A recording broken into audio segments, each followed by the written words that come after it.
Today, in our city, we ended a chapter that has brought our people so much pain and so much fear over this last 5 years. The pain was because we all watched a human being die before our eyes on a video. Watched a man who should be still alive today. And it was so difficult for all of us to reconcile what we saw with what we must believe about law enforcement. Our officers are here to protect us, to keep us safe. And yet we watched a man die, an unarmed man. It caused so many people to ask, what if that was my brother right there in that situation? What if that was my son? What if that was my father? What if that was me?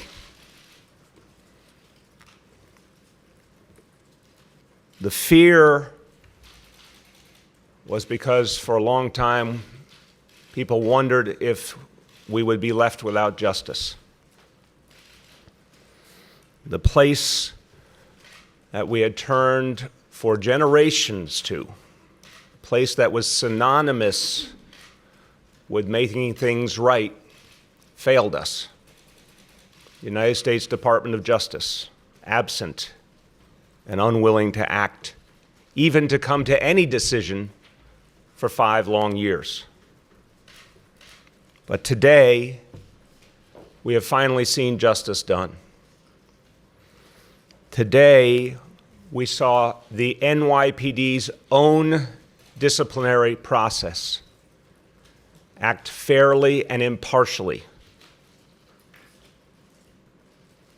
For years, people have questioned whether a police department can provide justice for all, and we watched a fair and impartial trial. We watched an objective decision by a deputy commissioner of the NYPD, affirmed by the first deputy commissioner and affirmed by the police commissioner. Justice has been done. And that decision has resulted in the termination of Officer Pantaleo. For the Garner family that has gone through so much agony for so long and has waited this long just to have one trial finally conclude with a decision,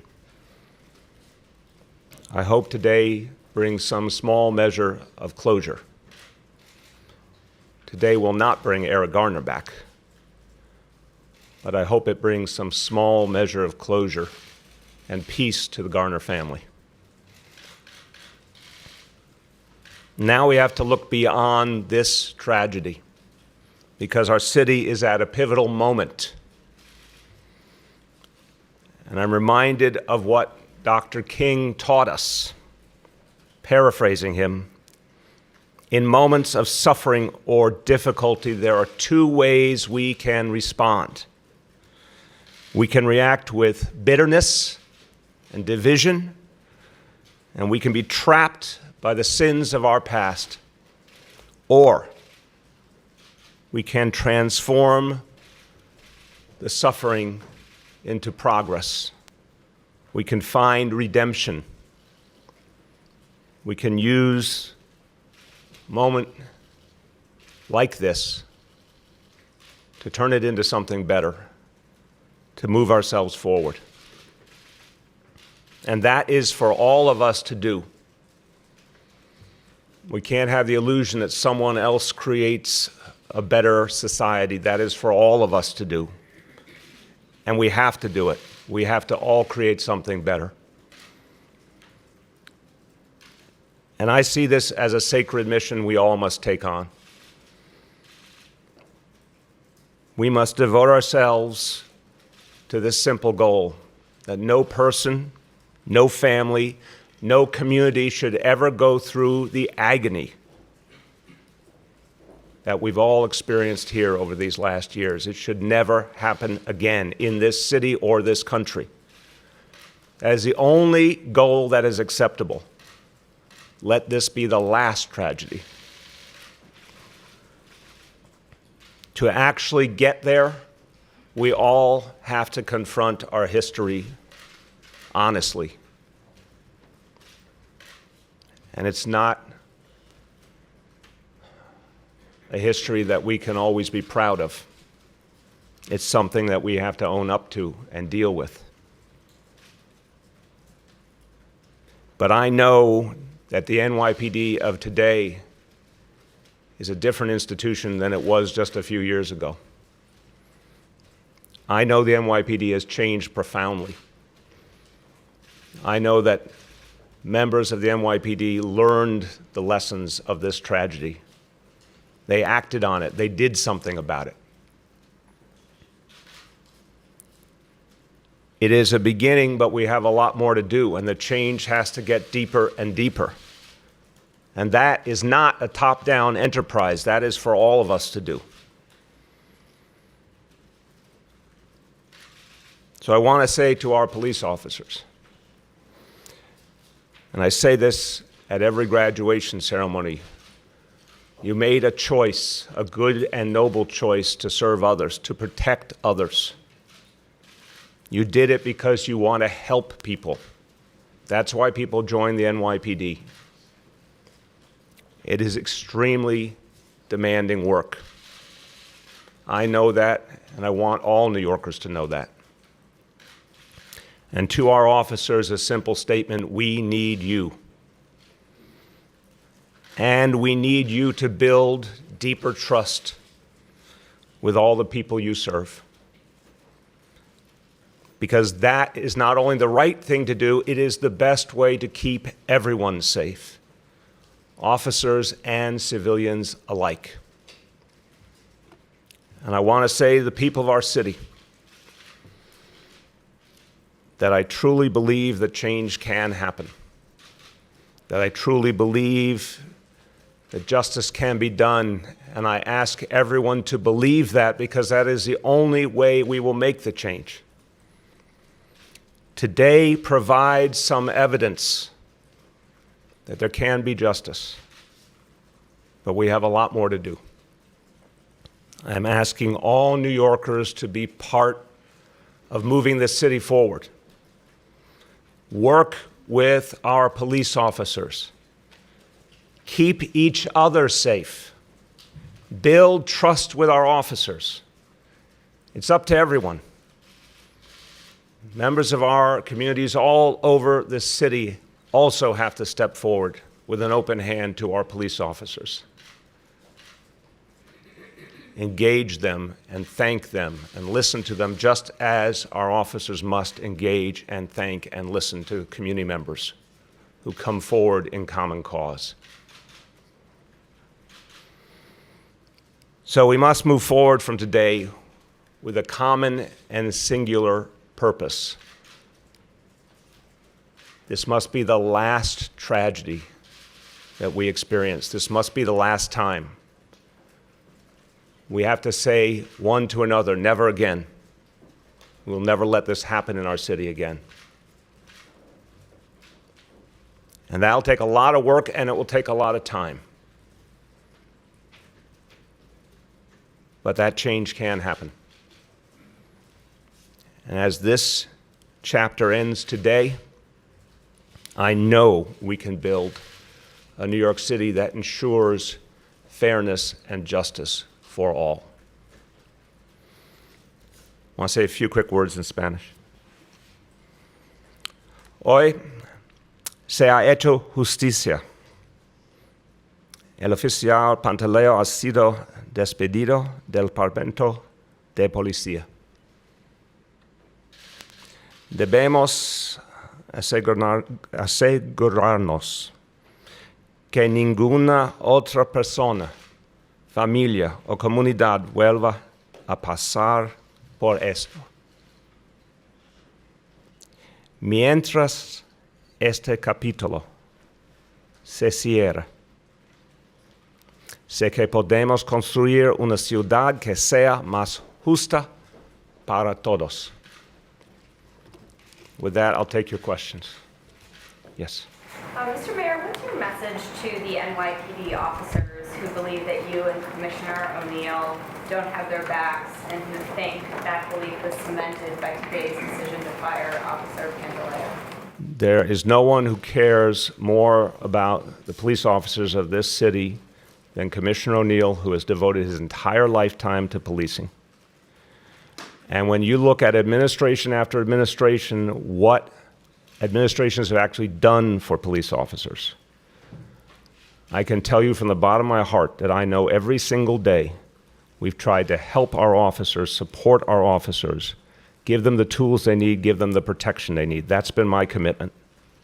And I say it to the parents and the family members at every graduation, and I've lived that way and put it into action. So I think what matters today is that there was a fair and impartial process and justice was done.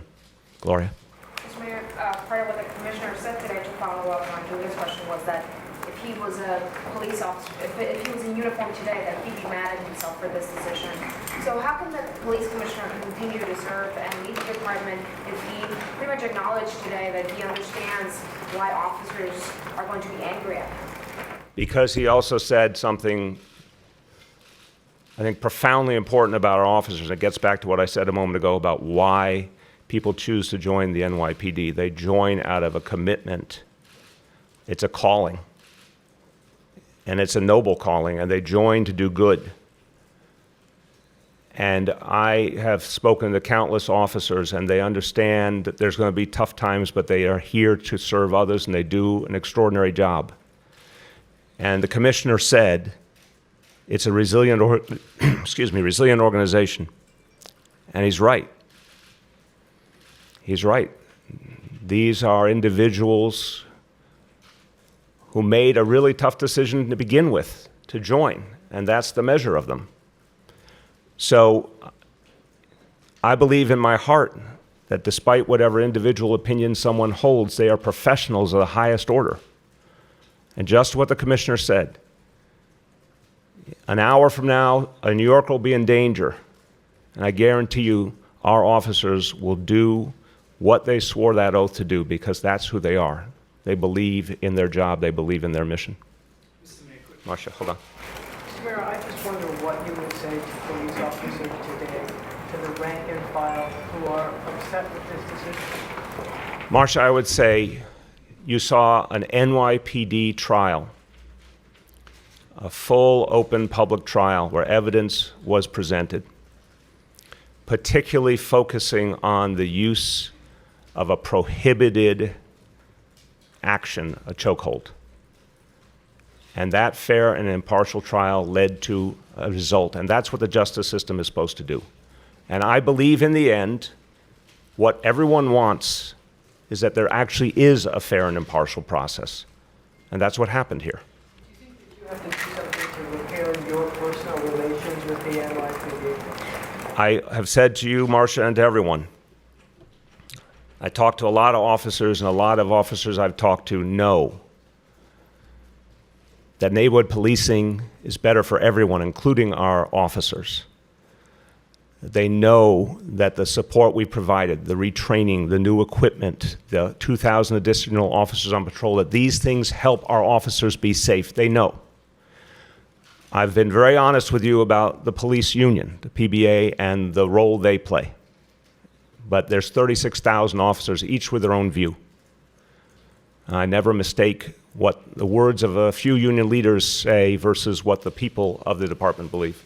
Mr. Mayor, it's been 5 years since Eric Garner's death, and we're only seeing a decision on the police officer's occupation now. Are you satisfied with that timeline, considering there's been so much pain and protest? No, of course not. And if not, what's been done to change that? First of all, the most important thing we can do to change is to never have the tragedy again. And that actually, when you look at everything that has happened, and Commissioner O'Neill referred to this, when you look at everything that has happened literally from just days after this tragedy till today, the retraining of this entire police force, retraining 36,000 officers regularly to de-escalate so that exact incident would not happen again.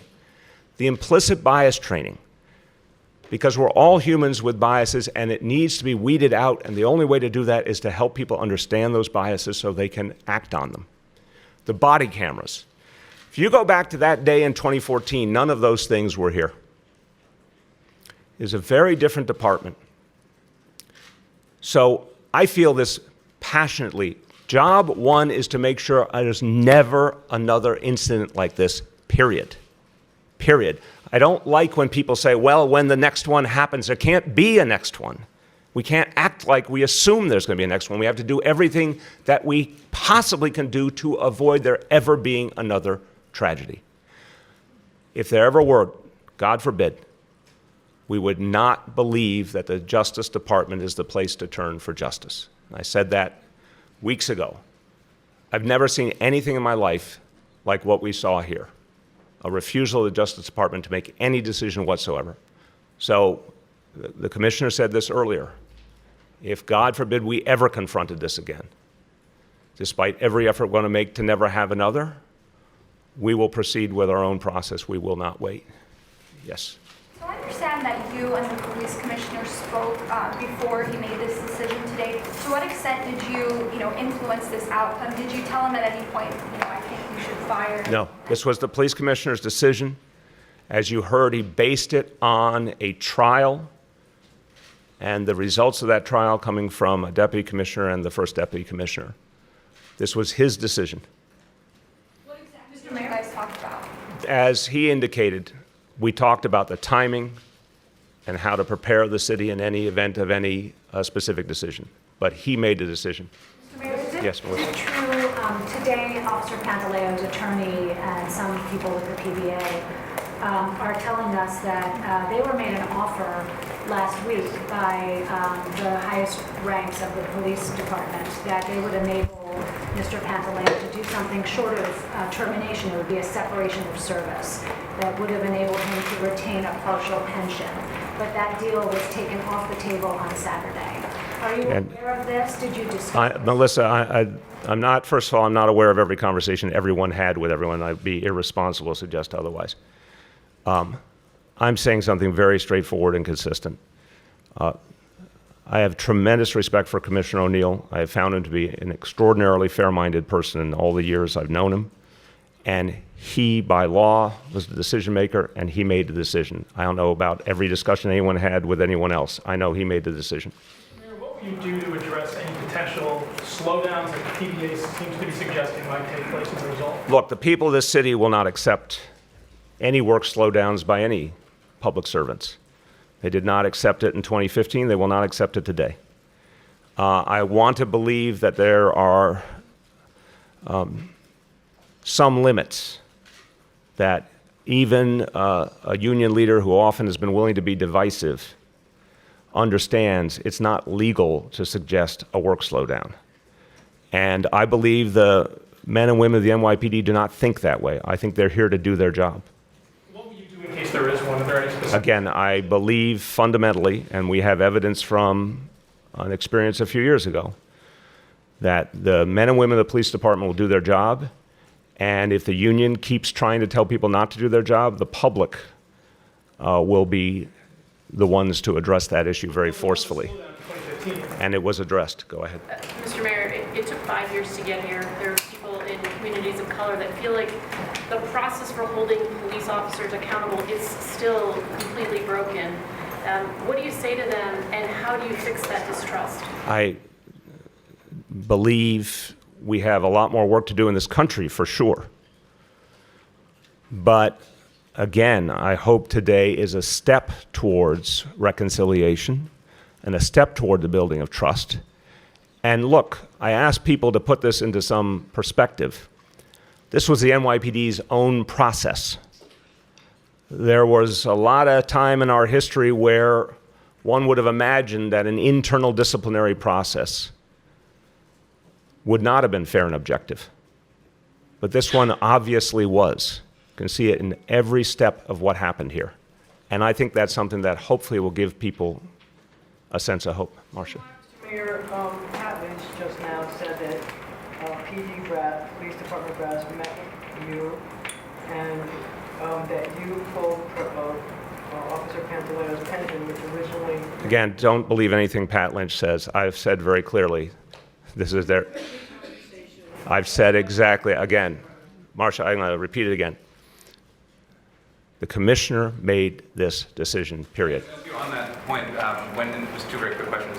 When you learned about it, what was your feeling? Did you feel relief at that moment? I felt that justice was served, that there was a fair and impartial process that yielded justice.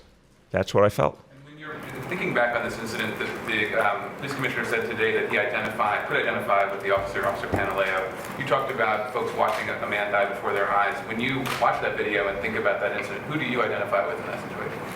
Look, I think people saw that as human beings, right? We're watching someone die. I understand if you're a professional, you might see it through the eyes of that profession, and I respect that. But first thing I felt, and I think anyone would feel, is we're watching a human being die. That could be any one of us. And it should not have happened. And here we've seen an actual trial with an actual result that showed objectivity, that showed impartiality, that showed justice. And that is the beginning of a better future. Thank you, everyone.